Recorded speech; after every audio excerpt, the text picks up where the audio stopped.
Il-kap tal-Oppożizzjoni Adrian Dalija ressaq rapport formali lill-Pulizija biex jinvestigaw lil Carlcini. Dan hekk kif il-Gvern qed jibqa' jinsisti li jipproteġi lil Carlcini, wieħed mill-accountants personali ta' Joseph Muscat u parti minn Nexia BT, il-kumpanija li kellha uffiċċju f'Kastilja. Kien l-imħallef Aaron Buġejja dakinhar maġistrat li fil-konklużjonijiet tar-rapport dwar l-inkjesta E-Grant ta' istruzzjonijiet biex il-Pulizija jinvestigaw lil Carlcini. Dan hekk kif instabet evidenza prima facie li Cini ħalef fals kif ukoll li falsifika d-dokumenti u għalhekk li l-Pulizija ġew ordnati li jinvestigaw iżda aktar minn sentejn wara Carlcini għadu jgawdi impunità.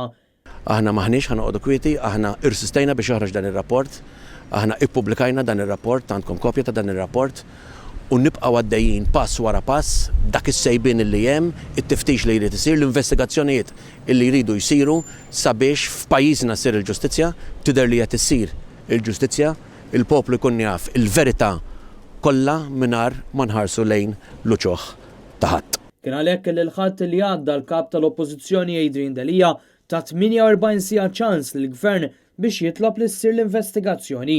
Minkejja dan sa jumejn wara għadu jispikka skiet li jtarrax, bil-Gvern ma joħroġ l-ebda reazzjoni aħseb wara kemm talab li ssir investigazzjoni. Fid-dawl ta' dan Adrian Dalija ta' istruzzjonijiet lill-avukati tiegħu biex ikunu li jinsisti li ssir l-investigazzjoni fil-konfront ta' Carlcini.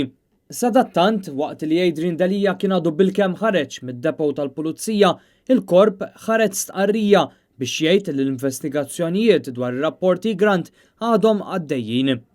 Wara sena u nofs sħiħa il-fatt li ġejna u tiġabdew jitkellmu tajjeb illi niġu hawnhekk id-depo u f'daqqa waħda tibda titkellem il-Pulizija. Ġifieri konfortat illi f'daqqa waħda aħna qajjimnija l-inqas il-Pulizija, però naħseb illi dik l-istqarrija nnifisha tmur diametrikament oppost mill-istqarrija li għamel Carlcini stess.